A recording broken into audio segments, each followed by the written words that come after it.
नमस्कार, आप सभी का मेरे YouTube चैनल इन्फिनिटी सक्सेस में स्वागत है। आज मैं आपको 9वीं कक्षा के व्याकरण से शब्द और पद के बीच में जो अंतर होता है वो समझाऊंगी। सबसे पहले हम जानेंगे शब्द किसे कहते हैं। शब्द एक स्वतंत्र सार्थक ध्वनि है। सार्थक मतलब जिसका कोई मीनिंग होता है, जो एक या एक से अधिक वर्णों के मेल से बनती है। उदाहरण के लिए जैसे मैंने पानी शब्द बोला, तो पानी जो है ये एक या एक से अधिक वर्णों के मेल से बना है। अभी हम इसका विग्रह करके देखते हैं। प,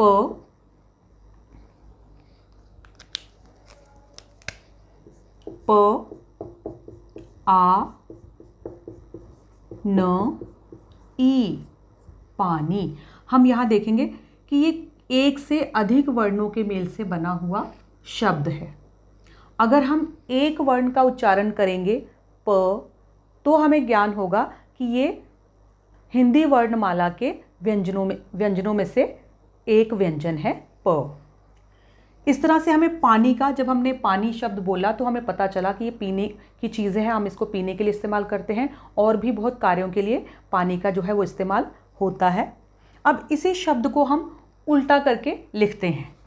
हमने इसको उल्टा करके लिख दिया नीपा, जो कि एक निरर्थक शब्द है।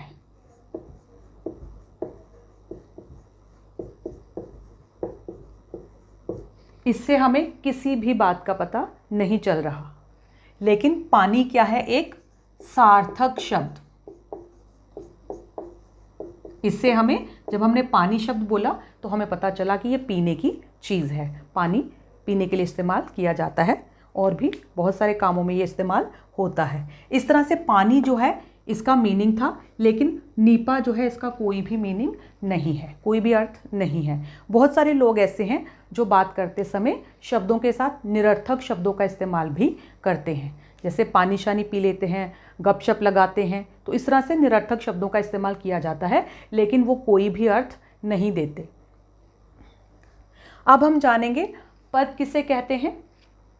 जब शब्द व्याकरण के नियमों के अनुसार, व्याकरण के नियमों के द्वारा वाक्य में प्रयुक्त हो, उसका अंग बन जाते हैं, तो उसे पद कहते हैं। जैसे हमने एक वाक्य की रचना की, रमा खाना बना रही है। अब शब्द जो है वो व्याकरण के नियमों के अनुसार ही वाक्य में जो है इस्तेमाल होते हैं। जैसे हमने रमा जो है, रमा करता है, ये सबसे पहले कर्ता आएगा, उसके बाद कर्म, फिर है क्रिया। हम कभी भी क्रिया को पहले नहीं लिखते, कर्ता को बाद में नहीं लिखते। कुछ अटपटा सा लगता है, बोलते समय भी हम इस बात का ध्यान रखते हैं। तो ये हो गया व्याकरण के नियम। और जब ये वाक्य में आ जाते हैं तो उसका एक अंग बन जाते हैं। इसलिए अब हम इनको शब्द नहीं कहेंगे, अब ये पद कहलाएंगे।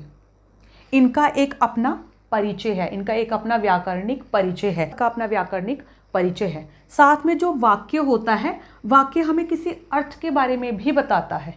जैसे यहाँ पर हमें इस वाक्य को जब हमने पढ़ा, रमा खाना बना रही है, तो हमें पता चला कि क्या कार्य हो रहा है।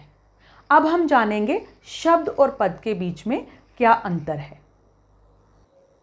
अब हम जानेंगे शब्द और पद के बीच में क्या अंतर होता है। शब्द वर्णों की स्वतंत्र एवं सार्थक इकाई को, ध्वनि को कहते हैं। जैसे मैंने आपको समझाया, पद वाक्य में प्रयुक्त होते हैं।